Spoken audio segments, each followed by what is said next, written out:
그래서 존 F 케네디는 그런 말을 했죠. 진실의 가장 큰 적은 거짓이 아니라 신화다. 좀채 사실을 갖다 들이민다고 설득이 안 돼요.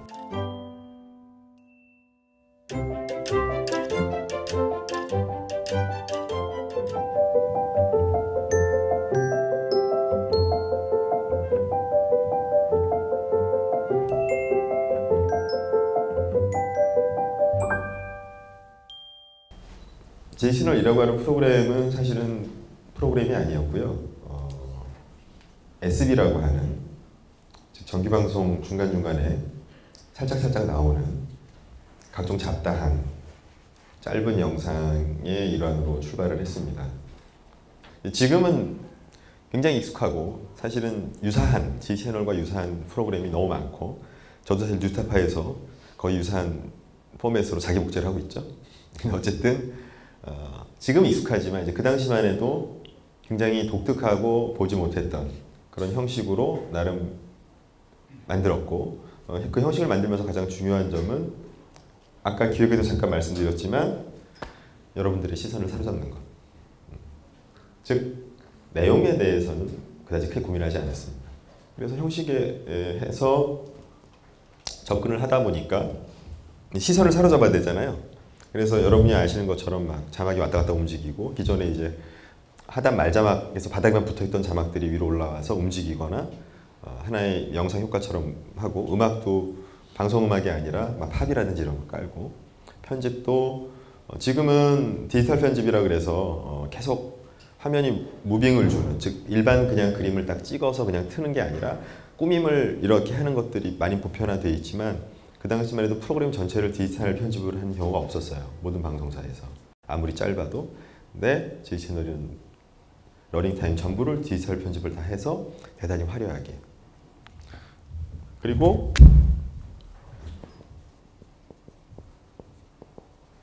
광고나 영화 예고편이나 뮤직비디오 같은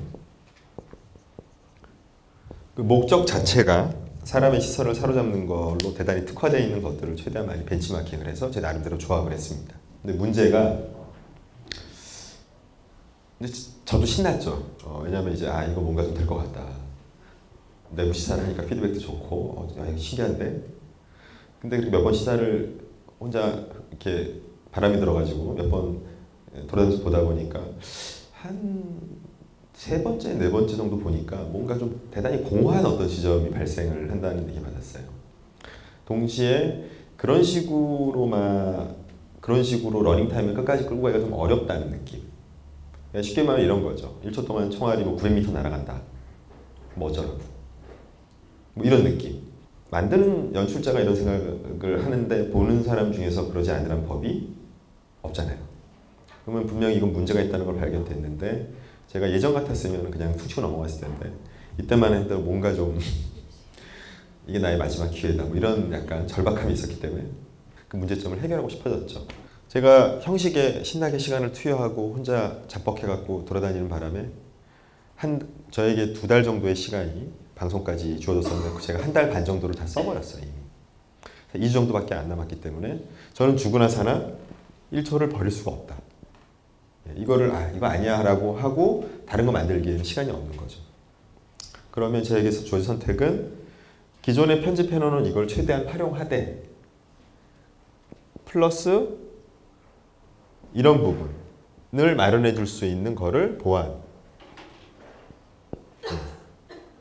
그러면 이런 부분을 해주는 건 어떤 방법일까 고민을 해보니까 제 나름대로는 그런 결론에 도달했어요. 그냥 한번 옆구리 한번 콕 찔러주는 정도의 권유. 즉 1차적으로 이게 의미 있을 거야 라는 것을 제작진이 완전히 배제하지는 않지만 의미 있으니까 잘 들어. 너 졸지 말고 똑바로 들어. 이런 게 아니라 이거 진짜 재밌지 않아? 그러고 막 재밌게 설명해주고 뭐 어때? 뭐 이 정도의 느낌. 네. 뭐 그런 거죠. 그리고 두 번째는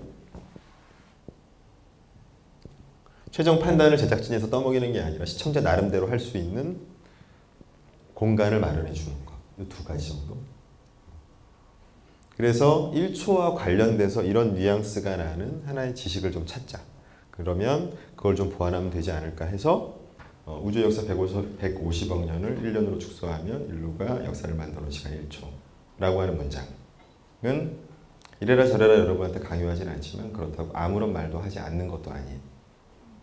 그래서 그 문장을 듣는 순간 1초라는 시간에 대해서 여러분 나름대로 생각할 수 있는 어떤 공간이 생기는, 그리고 그 결론은 여러분 모두가 같아야 할 필요는 전혀 없는 어떤 그런 지식을 이제 만들기 시작한 거죠.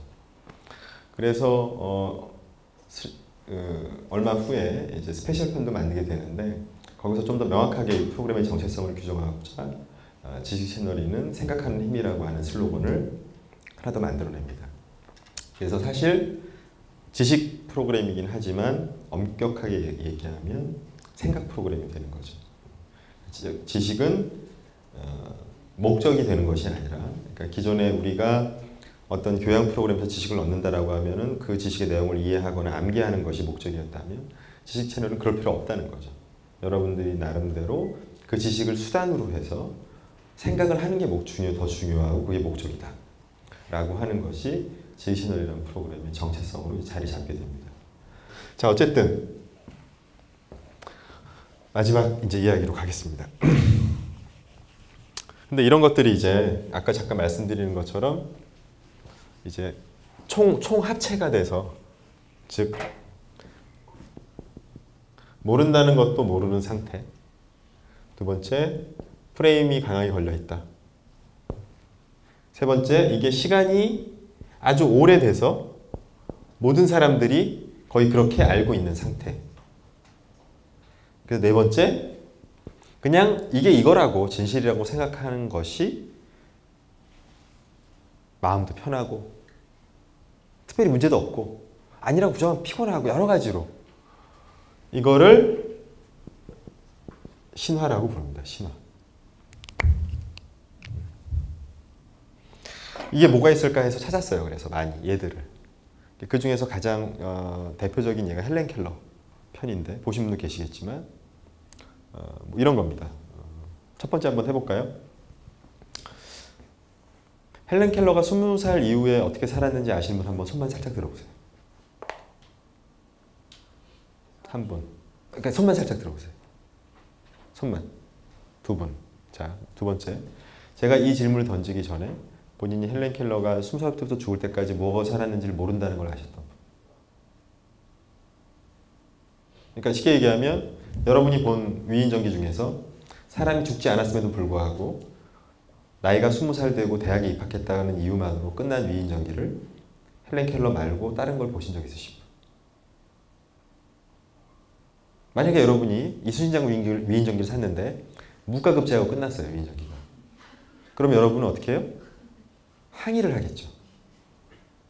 출판사 항의할 수도 있고 책방 항의할 수도 있어요. 하지만 여러분은 헬렌 켈러가 20살 때 대학 진학을 했다고 끝 하면 아무도 문제제기를 하지 않아요. 맞죠? 즉 저도 그랬지만 여기 계신 대부분의 분들은 본인이 헬렌 켈러가 20살부터 죽을 때까지 뭐 했는지 모른다는 걸 아마 모르셨을 거예요. 두 번째, 그러면 헬렌 켈러가 20살 때까지 살아온 인생이 말하는 위인전기는 어떤 프레임에 걸려있죠? 가장 핵심 프레임은 뭐죠? 그거를 통해서 그것이 주는 가장 간결한 메시지는 뭘까요? 아무리 힘들어도 개인이 열심히 노력하면 극복할 수 있다. 맞나요? 네, 거기는 장애로 특화되어 있지만 어쨌든 보편적인 메시지는 힘들어도 개인이 노력하면 극복할 수 있다. 물론 설리반 선생님이라는 서포트가 있지만 어쨌든 여기서 강조되는 건 본인의 극복 의지죠. 그죠? 어떤 사람이 굉장히 고통에 있을 때 약해 빠진 소리 하지 말고 극복해야지 와 맞닿아 있는 논리체계죠. 사고체계. 맞나요? 엄격한 아버지. 훈육적 시각. 그죠? 보수적 사고 체계죠. 맞나요?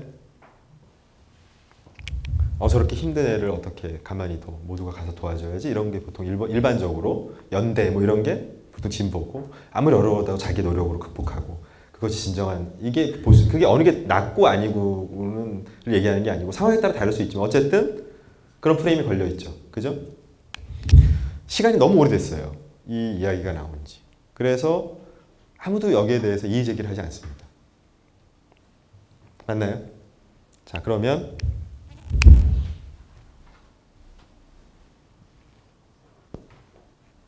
여러분들은 그냥 그렇게 생각하고 사셔도 사는데 돌아갈 때까지 아무 불편함이 없습니다. 네. 근데 누군가가 약간 좀 까칠하고 냉소적이고 인상도 별로 안 좋고 평소에 말도 안 하고 흘기기긴 하다 이상한 애가 와서 비웃으면서 참, 너 그것도 몰라? 왜 헬렌 켈러 숨서 죽을 때까지 사회주의 운동가였잖아. 너 그것도 몰랐어? 라고 하는 순간부터 이제 기분이 좀 안 좋아지죠.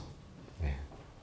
근데 그거는 그 사람의 태도도 문제가 있지만 그것과 별개로 프레임이 어떻게 깨지기 때문입니다. 즉, 이 프레임으로 읽었을 때는 아무런 내적 모순이 발생하지 않는데 이 양반이 되게 과격하고 격렬하고 말도 막 무지하게 함부로 하는 그런 평생 살다가 그죠? 좀 이상해지잖아요. 좀 뭔가 앞뒤도 안 맞아지고 그래서 이 사람이 위대하다 아니다를 논하는 게 아니라 그러면서 이 신화가 흔들리게 되죠. 하지만 그럼에도 불구하고 대부분의 사람들은 설리반 선생님과 헬렌 켈러의 아름다운 이야기를 기억하고 싶어 해요. 왜죠? 그게 뭔가 기분이 좋아요. 감동적이고 그런 면도 있지만 심지어는 자기가 그런 프레임인 걸 안다고 제가 설명을 드렸음에도 불구하고 한 며칠 지나보세요. 굳이 저거를 보고 싶지 않아요.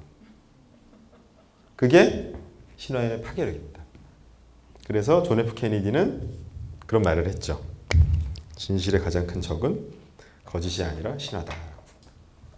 좀채 사실을 갖다 들이민다고 설득이 안 되고 생각의 변화를 가져오지 않습니다. 그래서 그 말을 듣고 참 멋진 말이라고 생각해서 지체너에서는 신화를 깨보려고 대단히 많은 노력을 하죠. 근데 그거는 신화 자체를 공격하지는 않습니다. 그냥 드러내는 거죠. 선택은 시청자가 하는 거예요. 어쨌든 그게 애초에 1차 편에서도 그랬지만 이래라 저래라 하지 않죠. 지체너는. 이럴 수 있지 않을까라는 정도의 권유를 하고 빠지는 겁니다. 그래서 제 채널은 또 지금 제가 만든 유튜브와 포함해서 모든 것들은 결국은 그겁니다. 이런 부분에 대해서 시청자들에게 혹은 이 프로그램을 보는 사람들이 수생할 수 있는 공간을 최대한 많이 만들고 그거를 하기 위해서 장가지들을 바라보고 자기 나름대로 걷어낼 수 있는 최소한의 팁, 뭐 프레임이라든지 의제 설정이라든지 특히 현대는 매스미디어 사회이기 때문에 이런 부분이 굉장히 강력하거든요. 그래서 여러분이 홈쇼핑을 할 때 수준으로 정도만으로 언론이나 정치를 볼 때 의심의 눈초리를 볼 수 있도록. 즉 홈쇼핑은 그러시죠? 왜 그렇죠? 우리 머리에 마케팅은 그렇게 프레임이 걸려 있어요. 근데 언론이나 정치는 그게 안 걸려 있는 거예요.